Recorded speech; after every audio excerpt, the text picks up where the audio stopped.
امیر حمزہ کا ایمان لانا کوئی معمولی واقعہ نہیں تھا۔ جس طرح مسلمانوں میں خوشی کی لہر دوڑ گئی تھی تو کفار کے اندر یہ خبر ایک بجلی بن کے گری، تو وہ بھی دار الندوہ میں بیٹھے اور سوچنے لگے کہ اب کیا کیا جائے۔ آج ایک حمزہ بن عبد المطلب گئے ہیں، کل کوئی اور چلا جائے گا تو یہ تو طاقتور ہو جائیں گے۔ عمر بن خطاب مجلس میں موجود تھے، کہا تم قصہ چھوڑو، یہ کام میرے ذمہ رہا، میں بانی اسلام کی زندگی کا چراغ ہی بجھا دیتا ہوں۔ روز روز کا قصہ ہی تمام ہوتا ہے، تلوار حمائل کی اور ارادہ قتل سے گھر سے نکلتے ہیں، تقدیر ہنس کے کچھ اور ہی بول رہی ہے۔ سودا لینے کے لیے بازار گئے، سودا لینے کے لیے بازار گئے، ہاتھ اس کے بکے جس کے خریدار گئے۔ تلوار حمائل کی ہے، بانی اسلام کی زندگی کا چراغ بجھانے کی آرزو ہے، گھر سے نکلتے 22 سال کی عمر ہے، جوانی ہے، بانکپن ہے، چہرے پہ جلال ہے، خطاب کا جری جواں بیٹا ہے۔ راستے میں ایک صاحب ملے، دیکھا اور کہا کہ کیا تیور ہیں اور ارادے کدھر کے ہیں؟ کہا چراغ اسلام بجھانے جا رہا ہوں۔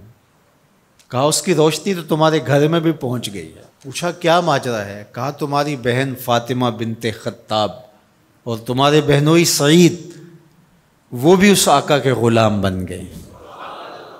بس غصے میں بہن کے گھر پہنچتے ہیں اور دروازے کو دستک دیتے ہیں۔ اندر قاری قرآن ان کو قرآن سکھا رہا ہے۔ اہل خانہ سمجھے عمر آئے ہیں اور تیور بھی اچھے نہیں ہیں، قاری کو کہیں گوشے میں چھپا دیا اور دروازہ کھولا۔ دروازہ کھولنے کی دیر تھی کہ بہن پہ ٹوٹ پڑے، مار دھاڑ شروع کر دی۔ تم سابی ہو گئی ہو، تم نے آباء و اجداد کا دین چھوڑ دیا ہے۔ مار مار کے ان کو لہو لہان کر دیتے ہیں۔ تو بہن بولتی ہے عمر سنو، تم خطاب کے بیٹے ہو نا، میں بھی خطاب کی بیٹی ہوں، میں بھی اپنے موقف سے ہٹنے والی نہیں ہوں۔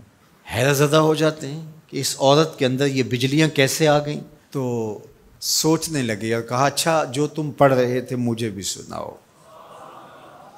کہا تمہیں پہلے غسل کرنا ہوگا۔ عمر بدن دھو رہے ہیں، میرا رب دل دھو رہا ہے۔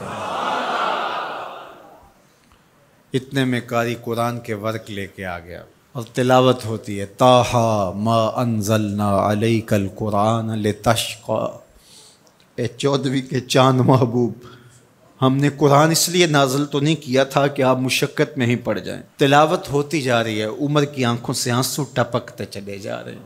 کہا عمر کی عمر برباد ہو گئی، چلو مجھے حضور کی چوکھٹ پہ لے چلو۔ اللہ اکبر۔ دار ارقم میں حضور تشریف فرما تھے،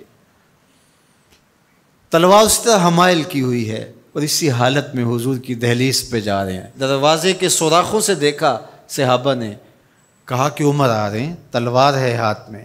تو حضرت امیر حمزہ نے کہا گھبرانے کی ضرورت نہیں ہے، اگر ارادہ خیر سے آ رہے ہیں استقبال کریں گے، خوش آمدید کہیں گے، بٹھائیں گے، عزت دیں گے، اور اگر ارادہ اچھا نہیں ہے تو اسی کی تلوار سے اس کا سر کاٹیں گے۔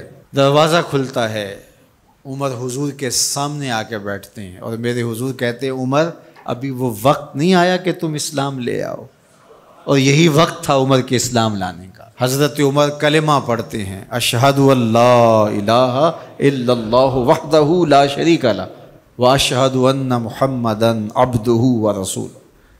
جو ہی عمر کی زبان سے کلمے کی صدا سنتے ہیں صحابہ، اتنے زور سے اللہ اکبر بے ساختگی میں کہتے ہیں مکے کی گلیاں گونج اٹھتی ہیں۔ اللہ اکبر۔ اب ایمان لانے کے بعد جناب عمر حضور سے پوچھتے ہیں کہ حضور ہم حق پہ نہیں ہیں؟ فرمایا ہم حق پہ ہیں، اللہ کا دین سچا نہیں ہے؟ کہا اللہ کا دین سچا ہے۔ کہا کہ آپ اللہ کے سچے رسول ہیں؟ فرمایا ہاں میں اللہ کا سچا رسول ہوں۔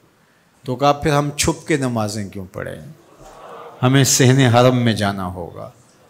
مسلمانوں کی 2 صفیں بنتی ہیں 20-20 افراد کی، ایک صف کی قیادت حضرت عمر کرتے ہیں، ایک صف کے آگے حضرت امیر حمزہ چلتے ہیں، درمیان میں میرے حضور ہیں، اور صحن حرم میں پہنچ کے رب کی نماز ادا کی جاتی ہے۔ حضرت عبداللہ ابن مسعود رضی اللہ تعالیٰ عنہ فرماتے ہیں عمر کا اسلام لانا مسلمانوں کے لیے عزت کا سبب بنا، وقار کی علامت بن گیا۔